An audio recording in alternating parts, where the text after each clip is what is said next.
अस्सलाम वालेकुम एक्वेरियस।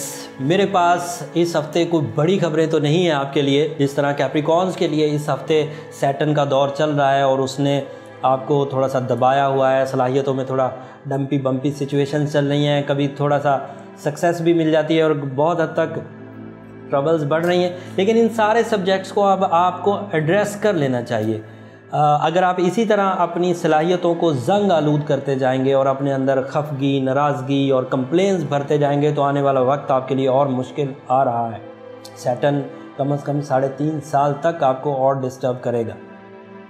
ये वैसे 7 साला दौर है, लेकिन इसका कुछ पहलू कैप्रिकॉर्न्स पे है और कुछ पहलू एक्वेरियस पे है।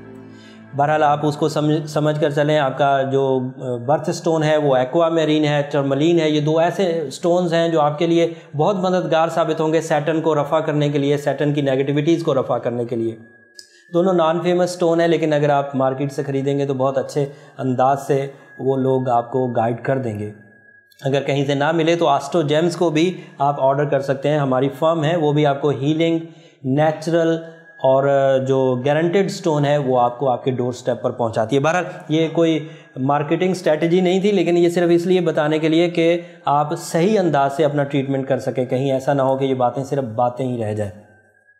अगर आप उस सैटर्न के फेज से निकल गए या निकलने के लिए आपको मार्स बहुत मददगार इस वक्त साबित हो रहा है। मार्स इस वक्त 2nd हाउस में। अगर आप फैमिली के साथ भी समंदर पार ट्रैवल करना चाहते हैं तो मार्स इस वक्त भरपूर अंदाज से आपको सपोर्ट कर रहा है। इससे आप हिजरत भी कर सकते हैं।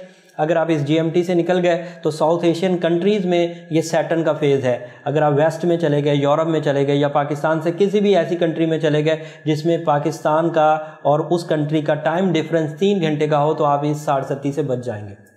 उसके अलावा मून साइन आपके 3rd हाउस में है। फैमिली की तरफ से आपको बहरहाल सपोर्ट मिलती रहेगी, दोस्तों की तरफ से सपोर्ट मिलती रहेगी। मून साइन की वजह से आपके अजीज़ व अकारब आपके साथ एक हमदर्दी, एक मोहब्बत का रुख इख्तियार करेंगे, तो यहाँ से आपको कोई कबाहत नहीं है। उसके अलावा मरकरी, सन और वीनस, ये 3 सितारे 5वें घर में हैं, तसलीस बना रहे हैं। 5वां घर प्लानिंग्स का है, वहाँ पर मरकरी होना पॉजिटिव है, प्लानिंग पुख्ता होगी।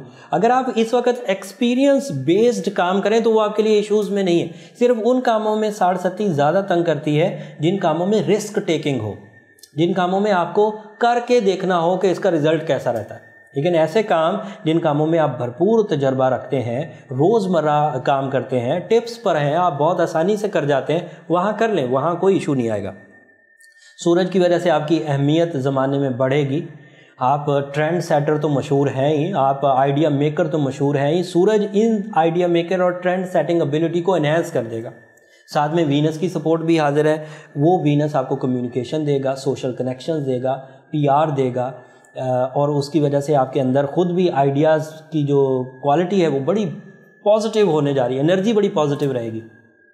लेकिन कहने का मतलब ये है कि अगर ये सारे सितारे जो मैं पॉजिटिव गिनवा रहा हूँ अल्लाह ताला की तरफ से, अगर आपको 100% देना चाहते थे तो वो जो सैटर्न है वो उसमें चोक ज़रूर करेगा। और उसकी स्ट्रेंथ है कि वो 47% से लेकर 53% तक खराबी कर सकता है। तो अगर किसी इंसान की मेहनत का 47% या 50% ज़ाया हो जाए तो उसके पीछे बचेगा क्या। इसलिए अपनी इस खराबी को दूर करने में ज़रूर कोशिश करें। सूरह शम्स दिन में पढ़ के, सूरह नजम रात में पढ़ के और टर्मलीन स्टोन पहन के।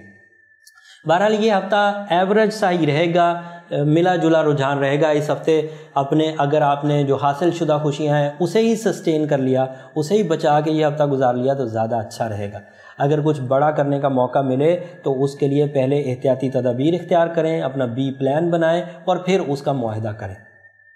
अगले हफ्ते इन खबरों में कुछ चेंजेस ज़रूर आएंगी, क्योंकि अगला हफ्ता जो है वो मून के फुल होने का हफ्ता है। मून पूरी भरपूर अंदाज से अपने अरूज पर होगा। उस हफ्ते उस पूरे चांद से आपको क्या फ़ायदे होंगे अगले हफ्ते बयान करेंगे। तब तक के लिए इजाज़त, अल्लाह ने के बाद।